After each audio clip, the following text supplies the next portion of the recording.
In this video, we're going to start learning how you actually solve a polynomial equation. So how you actually get x by itself and find your answers when you have problems that are like x to the third or x to the fourth power. And it's going to be a long kind of process here, learning different things that we can do.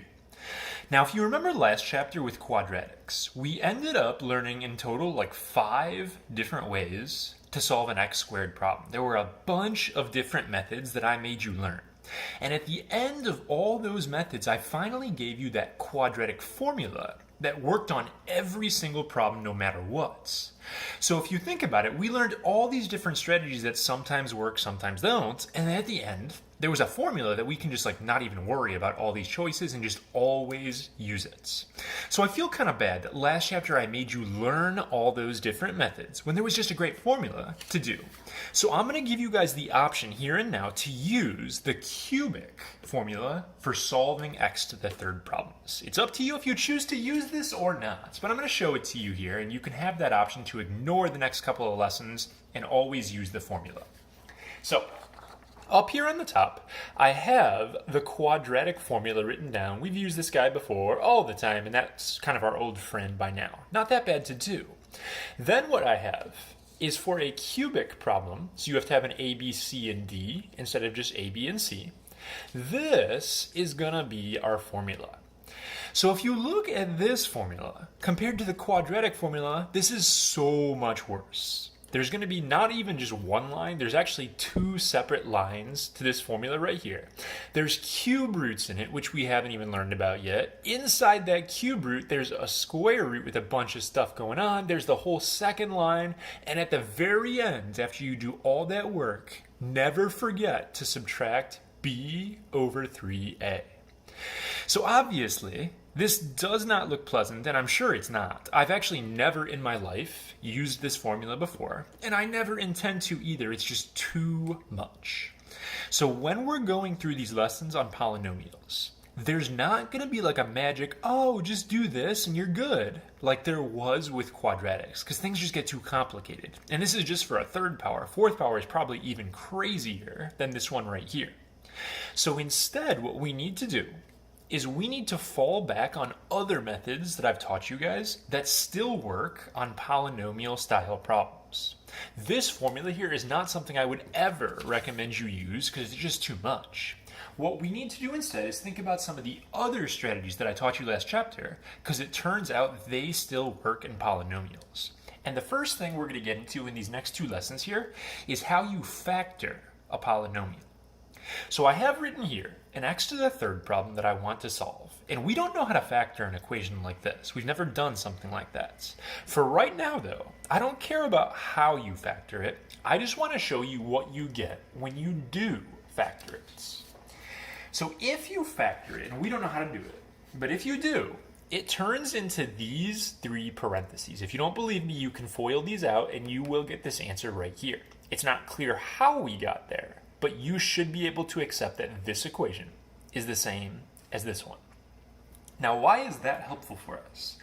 Well, if you think about that zero product property we learned about last chapter, if you have 2 things that multiply to 0, at least one of them is 0, the same principle still holds if you have 3 things. If I have 3 parentheses multiplied to 0, at least one of them has to equal 0. So once I know this blue parentheses setup, I can just really easily be like, oh, my answers are -2, my answer is +5, and my answer is a -6. And then the problem is done. So if we can figure out how to factor a polynomial, we're in really good shape, because that zero product property we learned still works, even when you have a higher power. Okay, so that's one thing we're going to focus on quite a bit in these next 2 lessons, is how do we get from something like this to something like this. Now, the unfortunate thing about polynomials, with quadratics, with x squared, we just did magic numbers every single time. There was one way to factor a quadratic. With polynomials, there's not just a one and done method for that either. So I'm going to show you different strategies that sometimes work for factoring. Before we get to that though, I want to finish off with a similar problem to what we just did and teach you guys a really important math results. So this says right here, to give the equation for a polynomial in standard form, means multiplied out, and it tells you what it wants the answers to be. So it's actually going to be like what we did right here, but in reverse. Like if I gave you these green answers, you would be making parentheses for me. So if I look at this problem, if I want one of my answers to be a 3i, well, that means my parenthesis has to say x minus 3i. In general, when you do these, it's a good idea to put the imaginary ones next to each other. So I'm going to come back to this weird thing in a second, and I'm going to come over here to this one. This answer is supposed to be a negative 3i. Well, that means my parenthesis is going to say x plus 3i. So if you know the answer, just do the opposite and make a parenthesis and you're good to go. Now in this part right here, it says x equals negative 2 is supposed to be an answer, but it has a multiplicity of 2. What that means, multiplicity is a new vocab word. If something has a multiplicity of 2, it means that it repeats 2 times. If something had a multiplicity of 3, it would repeat 3 times and so on. So it's basically just a fancy way of saying, hey, that answer, there's actually a second, x equals negative 2. All right, so when I make my parentheses here, I'm going to have an x plus 2, because it's a negative 2. But I'm actually going to have a second x plus 2 as well, because it says that it repeats twice. Okay, if it said multiplicity of 3, I'd put a third one right here, and that's how that works. So this is a totally good equation. I'm going to make it equal 0. That way it will have the answers that it's supposed to. And now, the problem says to put it in standard form, so I'm not done. I have to FOIL these out. When you FOIL, like I said, you want to put together the ones with the i's in them. So I'm going to FOIL out these two, and I'm going to FOIL these two, and start there. So if I do these first two parts, I'm going to get an x squared. X times 3i is just 3ix. Not a lot I can do with that. And then I'm going to have negative 3ix. And then I'm going to have negative 3 times 3 is negative 9. I times I is I squared for that part right there.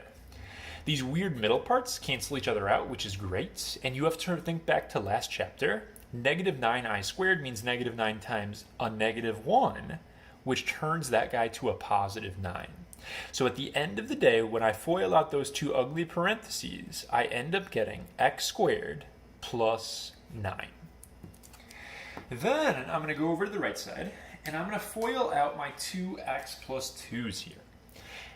You could take this guy with the next one, get an answer, and then do it again with this one, but I find it easier if there's 4 of them, just to pair them up. If you FOIL those two, you're going to get x squared plus 4x plus 4. So now I got my left 2, I got my right 2, and I need to FOIL these two things to get my final answer. So it's kind of a tedious process here. Setting this up, I'm going to have x to the 4th. I'm going to have that will be 4x to the 3rd. Then a 4x squared. 9x squared. 36x. 36. So if I combine like terms, I'm going to get x to the 4th plus 4x to the 3rd. And then I combine those, I get 13x squared plus 36x plus 36 equals 0. This is the equation that has those 4 answers. Okay? So, based on the 2 problems I've done with you so far, I want to help you guys kind of come to the realization of a really, really important results. We want to be able to know how many answers a problem should have. When you walk up to a problem that's x to the 7th or x to the 5th or whatever, you need to know how many answers you're even looking for in the first place. And if I draw your attention back up to this problem here, this problem was x to the 3rd, and it ended up coming away with 3 answers. Now that should kind of make sense to you guys, because each answer sort of turns into a parenthesis right here. And then each of those parentheses, if you FOIL 3 parentheses with x, you're going to end up getting x to the 3rd power. There's one kind of exception to that rule though. Technically, this problem here only has 3 unique or different answers. So what you have to do, because this problem ends up being x to the 4th and there's only 3 separate answers here. But technically, if this one repeats, if you count that repeat separately, you do have 4 answers to this problem. So each parenthesis makes an answer. If you FOIL that many parentheses, that's the power you're going to get. So basically what this tells us is as long as we count the repeated ones separately, the power, the degree of your problem, is just going to be the number of answers you're going to have. So if I give you an x to the 7th problem, cool, I'm going to have 7 answers, x to the 15th, 15 answers. And that is a really important result called the Fundamental Theorem of Algebra. So what it says is that counting multiple roots. By multiple roots, I'm talking about roots that repeat, like this right here. So counting multiple roots, a polynomial of degree n will have exactly n complex solutions. Counting multiple roots, a polynomial of degree n will have exactly n complex solutions. So what does this say? If you count repeats separately, a polynomial of degree of whatever power n, is going to have n complex solutions, means they could be real, could be imaginary. This problem right here had 4 separate answers. Some of them were real, some of them were imaginary, as long as you count the repeated ones separately.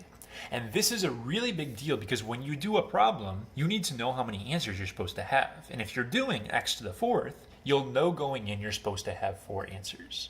So in the next video, we're going to start tackling different factoring tricks so we can get to a setup like this and be able to solve a polynomial problem.